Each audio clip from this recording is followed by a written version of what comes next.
สบายดีวันนี้ข้าพเจ้าเองมาเฮ็ดคลิปนี้เนาะอยากให้กับคนที่รู้สึกว่าตัวเองอยู่กับสังคมอีหยังกะยาหัวสึกว่าตัวเองเสียเปรียบค่อนข้างหลายบ่ว่าตัวเองมีน้อยกว่าเขาวันนี้ข้าพเจ้าเองมีเคล็ดลับอยากจะบอกให้เนาะมีเคล็ดลับดีๆเลยที่จริงคนเฮาเนี่ยบ่มีคำว่าเสียเปรียบและได้เปรียบใครแค่เฮาเนี่ยอย่าเปรียบเทียบเอาความเด่นของเขาความที่เขาฮู้ก่อนเฮามาใส่เฮา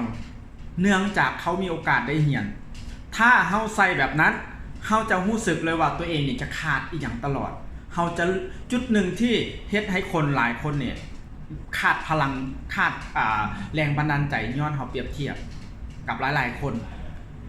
ฉะนั้นข้าพเจ้าเองได้มีโอกาสไปเรียนหลายๆบอลเพราะว่าแอนโทนี โรบินหรือว่าทีฮาร์ดเอเกอร์อาจารย์บัณฑิตอึงรังสีหรือหลายๆคนที่เนี่ยข้อเดียวที่เขาให้ข้าพเจ้าจนข้าพเจ้าเปลี่ยนเป็นคนละคนนี่ก็คือเขาให้เฮาเห็นคุณค่าของตัวเฮาเขาบอกว่าเฮาเนี่ยมีมูลค่าเป็นหมื่นล้าน20,000 ล้านสหรัฐอเมริกาเท่าใดได้เลย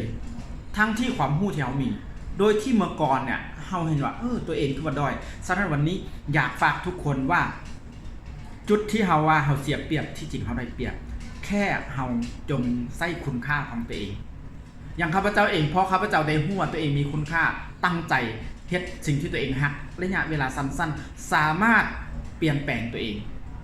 ได้ไวที่สุดเพราะทุกคนบ่มีคำว่าซ้ำกันพฤติกรรมการเฮ็ดบ่มีคำซ้ำกันบ่ต้องย่านคนอื่นหลอกเลียนแบบบ่ต้องย่านคนอื่นจะจดลิขสิทธิ์เพราะเฮามีหนึ่งเดียวในโลกฉะนั้นสิ่งที่เอาคิดสิ่งที่เอาเฮ็ดเนี่ยมันบ่มีคำว่าก๊อปปี้กันได้เลยถึงจะก๊อปปี้กับบ่คือกันฉะนั้นมั่นใจเลยถ้าทุกท่านมั่นใจในความสามารถตัวเองบ่ต้องไปซุ่มเทียบตัวอื่นทุกท่านประสบผลสำเร็จแน่นอนสิ่งที่ตัวเองฮู้หลายคนบ่ฮู้สามารถเป็นธุรกิจได้เลยวันนี้อยากจะฝากทุกคนที่บอกว่าตัวเองเสียเปรียบตัวเองมีความด้อยกว่าคนอื่นอันนี้บอกเลยหยุดเดี๋ยวนี้เลย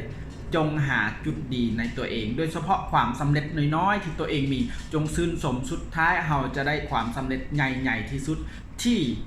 ท่านเองอาจจะคิดบ่ถึงว่าตัวเองก็มีความสามารถฝากคลิปนี้เนาะ